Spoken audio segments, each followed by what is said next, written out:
Mère Mashiach. Bonjour, voilà, je vais vous parler du Sefer Shemot et de la paracha de Kitissa. Donc le Sefer Shemot, c'est quoi? Alors on voit dans le Sefer Bereshit, le premier Sefer de la Torah, le premier livre de la Torah, qui veut dire en traduction littérale commencement, que tout allait bien pour le peuple juif. À la dernière paracha, on voit que le peuple juif était rentré en Égypte, que Yosef, il était le second après Pharaon, qu'ils avaient la plus belle ville qui était la ville de Goshen, et qu'ils étaient très bien. Et on voit que dès qu'ils rentrent dans la paracha de Shemot, bizarrement, on tombe en esclave. Parce que nous-mêmes, le peuple juif, on devient esclave. Alors il faut comprendre, il y a une question qui se pose, comment ça se fait que dans le Sefer Bereshit, on était très très bien, on avait tout ce qu'on voulait, et après, simplement, on passe à un Sefer, un autre livre, et on devient esclave. Alors le Rabbi Lubavitch nous éclaire à ce sujet. Il nous dit comme ça, que dans le nom de la paracha, comprend toute la paracha. Et donc également, dans le nom du Sefer, dans le nom du livre, comprend tout le livre en concentré. C'est-à-dire que c'est un condensé. Dedans, il y a tout. Alors on va s'attarder sur le mot Shemot. Qu'est-ce que c'est dire Shemot? Shemot, c'est dire les noms. Alors c'est quoi les noms? Alors on va expliquer que Bereshit, le commencement, dans les Maharim de l'Admorazaken, le premier Rabbi de Lubavitch, là-bas, il explique qu'au commencement de toute la création, il y avait Dieu et son nom. Et donc on le voit aussi dans la Torah, Torah qui vient du mot hara, enseignement. Dieu il a créé le Yetzara, le mauvais penchant, et il a créé son antidote, c'est la Torah. Et c'est-à-dire que toutes les questions qu'on se pose, et la question que tout le monde se pose sur Terre, qu'est-ce que je fais sur Terre? Et que si on descend dans la rue, et je prends au défi d'y aller, d'aller voir chaque personne, vous me posez la question, que ce soit un juif ou un non-juif, est-ce que tu sais pourquoi tu es sur Terre? Qu'est-ce qu'il va vous répondre? Non. Est-ce que tu t'es déjà posé la question? Il va vous dire oui. Et est-ce que tu as trouvé sa réponse? Il va dire non. Et vous-même, c'est votre cas. Et qu'est-ce que tu fais maintenant? Je fais comme tout le monde. C'est quoi comme tout le monde? Ça ne te dérange pas d'être une brebis qui suit le troupeau? Vous trouvez ça normal? Ben non. Alors la Torah nous explique comment faire en sorte de se réaliser et savoir quel est notre but sur Terre et d'être épanoui.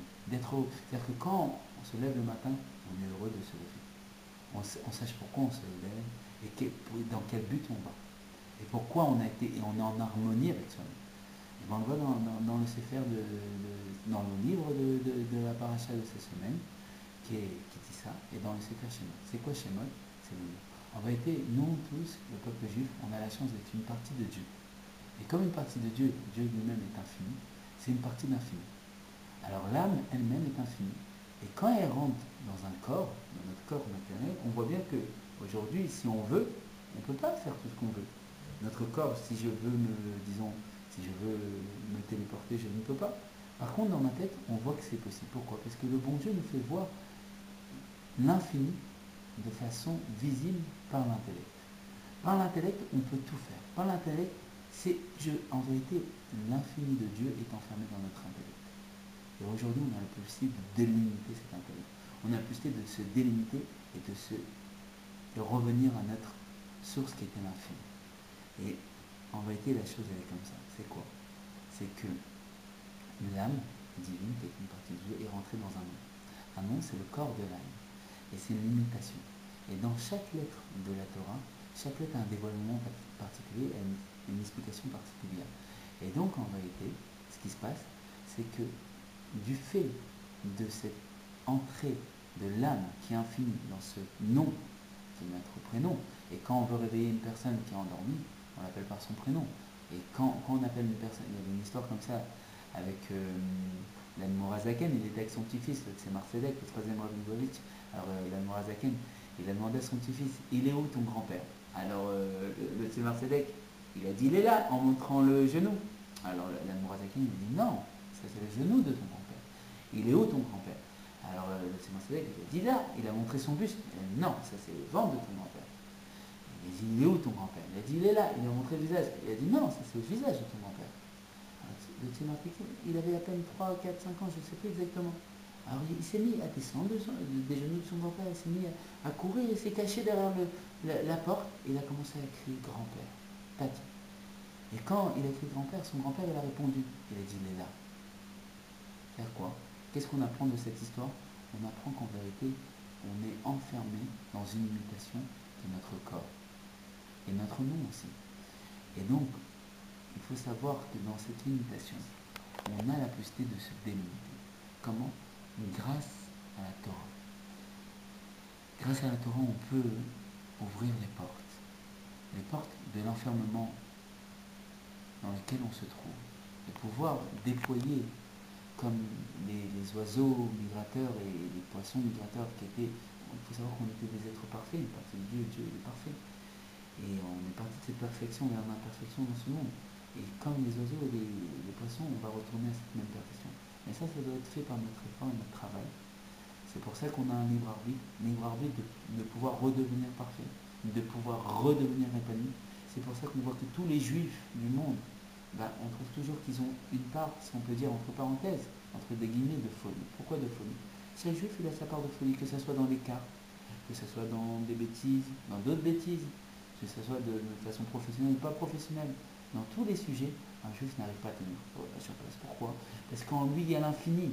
Et qu'en vérité, il veut dévoiler cet infini. Et pourquoi il arrive? Alors, il cherche tous les issues du monde, il cherche tous les endroits du monde pour dévoiler. Mais il voit que ce soit dans les cartes ou dans tous les sujets du monde, ce n'est pas ça. Et donc, il n'y a qu'une seule façon de pouvoir délimiter cet infini, c'est grâce à la Torah et au Mitzvot.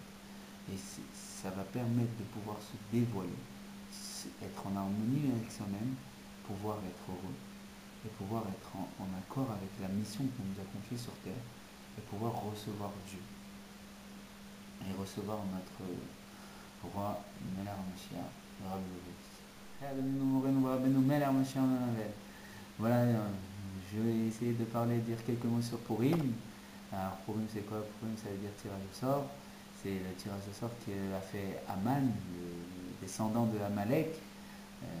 Sur lui, le Rambam dit qu'on a 3 mitzvahs, sur les 613 de la Torah, on a 3 mitzvahs. La mitzvah qu'on répète tous les jours dans le Tfilah, la mitzvah d'anéantir Amalek, la mitzvah de ne pas oublier ce qu'il nous a fait, mais la mitzvah de nous rappeler. Parce qu'Amalek nous attaque tout le temps. Amalek, c'est la même gamatria, la même valeur numérique que le safek, le doute. C'est-à-dire qu'on ne sait pas ce qu'on fait, on ne sait pas pourquoi, on ne sait pas quoi faire. Voilà.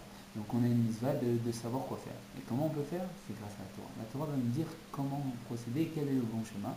Il y a 2 chemins qui se présentent à nous, un bon et un mauvais. Un qui est lumineux, où on sait où on avance, un qui est dans l'obscurité, où on ne sait pas pourquoi on tombe et on se fait du mal.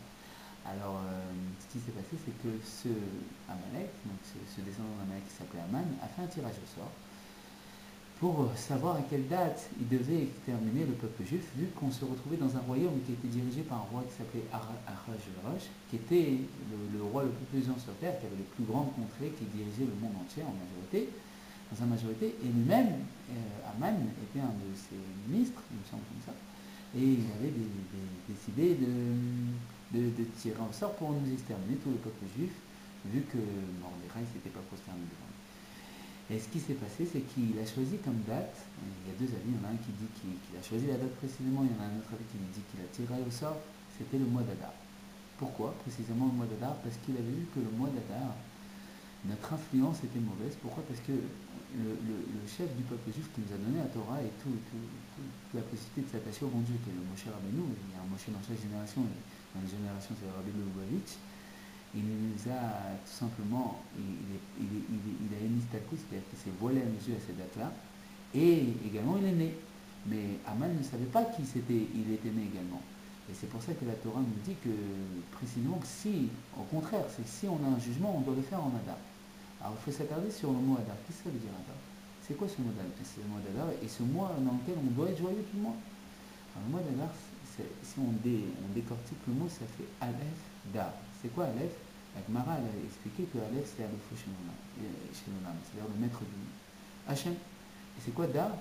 C'est une habitation. C'est-à-dire, en vérité, le mois d'Adar, c'est Dieu lui-même qui rentre dans l'habitation, qui rentre auprès de nous, qui rentre dans notre habitation. Et comme c'est marqué, Dieu veut résider où? Betocham. C'est quoi Betocham? Betocham, c'est à l'intérieur de nous. C'est ça, ils ont expliqué, c'est en nous. C'est-à-dire qu'en vérité, le mois d'Adar, Dieu il rentre en nous. Et Dieu, il va faire, si on va dire, le procès au non-juif qui est à l'intérieur de nous. C'est quoi le non-juif qui est à l'intérieur de nous? C'est notre âme animale, c'est notre mauvais penchant, qui nous dit de prendre le mauvais chemin, qui nous dit de ne pas savoir ce qu'on fait, qui nous dit de perdre du temps alors qu'on a une mission sur terre. Et donc le mois d'Adar, ce qui se passe, c'est qu'à la période de Purim, on dit, la Torah nous explique qu'en vérité, c'est à cette date-là qu'on a reçu la Torah. Pourquoi? Parce que quand on a reçu la Torah sur le Mont Sinaï, il ne faut pas oublier une chose qui est essentielle et qui est existentielle, on peut dire, c'est que Dieu lui-même s'est dévoilé. Et que je peux ici prendre au défi tout le monde, que si quelqu'un, ne serait-ce n'importe quelle personne sur terre, Dieu lui-même apparaît, comme il apparaît à Abraham, à Israël, à Jacob et à Moshe Rabbeinu. Il dit voilà, je viens te voir, toi, je t'ai choisi et je te confie ma Torah et je te demande de faire toutes les mises de la Torah. Qu'est-ce qui va se passer? Du jour au lendemain, la personne, on va la retrouver en bas, comme moi peut-être, et elle va tout faire. Et tous ses amis, c'est quoi? Je me dis, mais t'es pas normal, du jour au lendemain, t'as changé, t'es devenu une autre personne, comment ça se fait? Il va dire, mais c'est normal, le bon Dieu est venu me voir. Est-ce qu'il y a une question? Non, il n'y a pas de question. Pourquoi? Parce que si le bon Dieu vient, il n'y a pas de question. En réalité, le bon Dieu, il a voulu qu'il y ait un libre arbitre. Et c'est quoi le libre arbitre? C'est la possibilité qu'il y ait une question. C'est quoi cette question? Ça, c'est la manne qui en est. C'est la mallette. Savoir si on doit faire le bon choix ou le mauvais. Mais pour savoir si on doit faire le bon ou le mauvais choix, il faut savoir quel est le bon ou le mauvais. La Torah nous permet de savoir. C'est pour ça que la Torah, c'est l'antidote. Et le mauvais, c'est Amalek. C'est le Yetzara, le mauvais penchant. Alors, ce qui se passe, la chose, elle est comme ça. C'est que pendant la période de Purim, nous, on acceptait la Torah. Comment on a accepté? Parce que quand on était sur le Mont Sinaï, quand Dieu s'est dévoilé, on n'avait pas de libre arbitre. On n'avait pas le choix de dire à Dieu oui ou non. Quand Dieu s'est dévoilé, c'est toute notre essence qui a voulu s'attacher à lui. Et on était complètement, le libre arbitre était totalement absent, on était complètement dans les plaisirs divins. Et c'est pour ça qu'il y a marqué qu'il y avait une montagne qui était au-dessus de nous. C'est quoi une montagne? C'est-à-dire qu'on n'avait pas de choix. C'est comme si on était obligé de le faire. Donc on n'a pas accepté la Torah. On a dit oui, mais parce qu'on était complètement dans notre plaisir et qu'on était débordé par notre plaisir, on ne pouvait pas dire non à Dieu. Il y a une personne qui peut dire non à Dieu, c'est impossible. Si Dieu se présente face à elle, c'est impossible. Alors, qu'est-ce qui s'est passé? Le bon Dieu, il a répété l'histoire avec la fête de Purim. Et comme on sait, le mot Olam vient du mot Elem, et a la même étymologie que le mot Elem, mais dans le mot Olam, si vous voyez, il y a un vav en plus. C'est quoi ce vav? C'est le Sefer Torah. C'est un Sefer Torah fermé. Alors, qu'est-ce qui s'est passé au mois de Purim? Il n'y avait pas de Sefer Torah, il y avait un voile. Alors, le peuple juif avait vraiment le libre arbitre, à savoir s'il choisit d'essayer le bon Dieu, comme vous avez aujourd'hui. Aujourd'hui, on est dans la même situation. On a la possibilité, chaque juif a la possibilité d'accepter la Torah, de recevoir la Torah. On a dit Naasé, on fera, et Nishma, on comprendra. Maintenant, pour comprendre, il faut faire. Alors, la solution de faire, et qu'est-ce qui s'est passé à cette période-là? C'est que Mordechai a réuni tout le peuple juif, et il a réuni plus particulièrement, si on voit sur l'histoire, les enfants. Et il leur a fait faire tous les étudier la Torah. Pourquoi les enfants? Parce qu'on voit sur le Mont Sinaï. Pour qui il a donné la Torah, le bon Dieu? Pour les enfants. Qui ont été les garants? Les enfants. Alors Mordechai, qui était le Moshe de la génération, le chef de la génération, il a pris les enfants pour garder cet héritage. Et là, à ce moment-là, vu qu'on avait la possibilité de dire non, moi je ne veux pas, on risquait de se faire exterminer, on risquait de mourir, moi je ne veux pas être juif, on avait la possibilité de dire on n'est pas juif, moi je ne suis pas juif et je ne subis pas le tête d'écrit. À ce moment-là, on a dit non, on veut être juif et on veut recevoir la Torah, et à ce moment-là, on a reçu la Torah. Alors, il y a une très belle histoire. Alors, il faut savoir que aujourd'hui, ça se répète pour vous et pour nous. Avec un mishté, il y avait le mishté parce qu'il y a 4 misot, et il faut en parler. Alors, il y a une très belle misot, c'est qu'on doit faire un mishté, on doit faire un grand repas, et on est tous conviés, on peut se déguiser, c'est la fête, et on doit boire, on doit manger. Et il y avait un mishté où il y a 2 grands sages, Rabat, que tout le monde sûrement connaît, et Rabbi Zera. Rabat, ça veut dire grand, et Rabbi Zera, ça veut dire petit. Et ils ont fait un mishté comme ça. Et la Gemara, elle en parle. Et qu'est-ce qui s'est passé? Il y a marqué dans le mishté que Rabat, il a écorgé Rabbi Zera. Et le Rabbi ramène ça dans un Torah de Menachem. C'est-à-dire quoi? Il a égorgé. Alors la Gemara a demandé, est-ce que c'est Kipchuto? Est-ce que c'est pour de vrai? Est-ce que c'est pas Kipchuto? Alors la Gemara a déduit que le Rabbi nous explique que c'est Kipchuto, mais il faut comprendre. En vérité, ce qui se passe, c'est que Rabat, lui, il avait des grands qualités, comme c'est des rangs, il avait des grands réceptacles. Il y a la Torah qui est dévoilée, qui fait référence au Shor Rabba, c'est-à-dire un grand taureau, et la Torah qui est cachée, qui fait référence au Léviathan, qui est un poisson qui, en 2 coups de nageoire, fait la surface du monde, et il y a 70% de la terre qui est de l'eau, et 30% qui est de la terre. Donc le Léviathan est beaucoup plus volumineux, mais on ne le voit pas. On ne le voit pas sur la surface du monde, on ne le voit pas, alors qu'en deux coupes nageant, il fait sur toute la surface du globe. Et bien Rabbah fait référence à la Torah qui est cachée, qui fait référence à avoir des grands réceptacles pour pouvoir comprendre des choses qui sont très profondes. Et Rabbi Zera avait des petits réceptacles qui est la Torah dévoilée. Et qu'est-ce qui s'est passé? Rabbah a donné tellement de secrets à Rabbi Zera qu'il a égorgé son niveau. C'est-à-dire que tellement qu'il lui a donné des secrets, il lui a égorgé son niveau et il a fait passer à des niveaux supérieurs. Donc son âme a quitté son corps et il est revenu avec des niveaux supérieurs.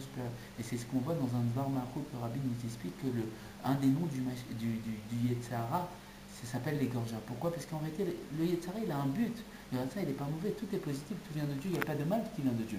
C'est quoi le but de Yetzirah? Le but de Yetzirah, c'est de dévoiler notre potentiel. Alors c'est pour ça que exactement notre Yetzirah va nous frapper, et notre Nefesh Havel, notre âme va nous frapper exactement, ça fait mal, et il ne va pas rater son coup. Il va frapper au plus mal, et on dit mais comment ça se fait qu'il a frappé aussi bien? C'est parce qu'en vérité, une touche où ça fait mal, parce que comme on est une partie de Dieu, c'est pas possible qu'on ait mal. Normalement on ne doit pas avoir mal, on doit être parfait. Et il est en train de nous faire revenir à notre perfection. Et ça c'est le but du Yetzirah. Et donc, ce qui s'est passé, c'est quand on dit que le Léviathan, les Hatid Lavo, quand Mashiach va se dévoiler, et aujourd'hui tout est fait parce que le Mashiach s'est dévoilé, et il y a juste à ouvrir les yeux, comme il dit le Rabbi, il faut être malin, il faut picouder, c'est-à-dire ouvrir les yeux et voir que tout est prêt. Aujourd'hui, le Léviathan, et c'est ce que vous voyez dans tous les endroits où vous voyez les personnes parler de Chassidut, comme ça a été la promesse du Mashiach, qu'il a fait au Baal Shem Tov quand il a une élévation de l'âme. À Rosh Hashanah, il est monté dans des sphères supérieures. Et il a rencontré le Mashiach, il lui a demandé quand tu viendras. Le Mashiach lui a dit quand tes sources se répandront à l'extérieur. C'est-à-dire quoi? Quand la Chassidut, le dévoilement de la profondeur de la Torah sera partout. Et c'est ce qui se passe aujourd'hui. On voit que partout on entend des mots de Chassidut, partout ça parle de Chassidut. C'est quoi? C'est-à-dire qu'en vérité, le Léviathan, il est en train de faire la Shrika au Sharabor. C'est quoi le Sharabor? C'est-à-dire qu'on est habitué à une normalité. Aujourd'hui, partout dans le monde, on rencontre des gens qui nous disent ma chère, elle arrive, est-ce que tu es prêt à le recevoir? Est-ce qu'on est prêt à le recevoir? On ne sait pas. Alors, ce qui se passe, c'est que quand on devient prêt à le recevoir, on réalise le but de la création, pourquoi on est sur Terre. C'est-à-dire qu'on monte à un niveau supérieur et on monte de niveau en niveau comme ça pour recevoir la Torah. Et ça, c'est votre libre arbitre. Vous avez tous le libre arbitre de pouvoir recevoir la Torah ou pas. C'est quoi recevoir la Torah? Comme on l'a dit au début, Adar, c'est Aleph Dar. C'est Alefo Shalom, le maître du monde dans le Dar. On peut recevoir Dieu et le ressentir en nous. On peut ressentir Dieu à l'intérieur de nous. Et ça, c'est votre libre arbitre. Dieu vous donne la possibilité. Comme il a dit le rabbi de Kops, il est où le bon Dieu? Il est là où on lui laisse de la place. Si on laisse de la place au bon Dieu, le bon Dieu peut venir. Sinon, le bon Dieu, il nous laisse si on prend toute la place. Donc aujourd'hui, il faut savoir que pour Purim, il faut faire le grand mystère. Et à ce niveau-là, il faut monter de niveau en niveau, jusqu'à se dépasser, retourner à sa source qui était l'infini, une partie de Dieu. Il faut, Mishwar Malad, échanger les gâteaux, ça c'est les misotes, échanger les cadeaux entre nous. Et il faut également écouter la Megillah. Et comme ça, Bezrat Hashem, ça sera une acceptation de la Torah. Et par rapport à ça, on va pouvoir recevoir le bon Dieu à l'intérieur de nous, comme il y a marqué dans la paracha que Betoram à l'intérieur de nous va résider. Et ça, je dis c'est qui? C'est à l'intérieur de chaque juif. Dans le cœur de chaque juif, le bon Dieu va résider. Et on a la possibilité d'ouvrir notre cœur. Et on a un amour débordant pour toutes les choses, les plaisirs du monde. Mais c'est pas ça, ça c'est le veau d'or. C'est ce qu'ils ont fait dans le Kitissa. C'était pas ça. C'était pas le veau d'or. Et il faut ouvrir notre cœur à Dieu pour laisser pénétrer Dieu à l'intérieur de nous. Puis laisser pénétrer l'infini dans le fini, comme il y avait dans le Beth Amikdash, il y avait le Aaron HaKodesh dans une mesure. Et dans cette mesure, il ne prenait pas de place. C'est-à-dire que si on veut, on peut faire en sorte que dans notre mesure qui est notre corps, notre limitation, notre monde, notre maison, nos voisins, notre famille, toutes les personnes qu'on aime et qui nous sont chères, de pouvoir faire pénétrer dans cette mesure l'infini, c'est-à-dire le bon Dieu, qui éclaire tout notre entourage. Et ça, c'est le libre arbitre qu'on a tous. Et Bezrat Hashem, avec l'acceptation de la Torah, qui est la Torah du Mashiach, et c'est-à-dire le rabbi de Lubavitch, en étudiant tout ça, on va pouvoir de passer de Gadnout à Mochim, la petite tête d'esprit, c'est-à-dire l'enfermement de notre esprit dans l'imitation du monde, qu'il faut travailler, qu'il faut faire comme ci et comme ça. C'est pas qu'il ne faut pas faire, il faut faire. À Gadnout à Mochim, c'est-à-dire ouvrir les yeux. et voir que la Géoula est là, que le fait que vous entendez ce cours, en vérité, c'est une délivrance en soi, parce que chaque mot que vous entendez vous permet de passer à un niveau supérieur, et que vous allez pouvoir y arriver, et monter de niveau à un niveau, être heureux. C'est tout le but et tout ce que je vous souhaite du plus profond de mon cœur, que vous soyez épanoui et que vous sentez que vous êtes à votre place et que vous ressentez le bon Dieu. Et c'est pourquoi c'est ce que vous cherchez, c'est pour ça que vous bougez dans tous les sens, c'est pour ça que vous allez à gauche, vous ne savez pas quoi faire parce que vous voulez le bon Dieu. Et il est là à votre portée de main. Et rien de nous,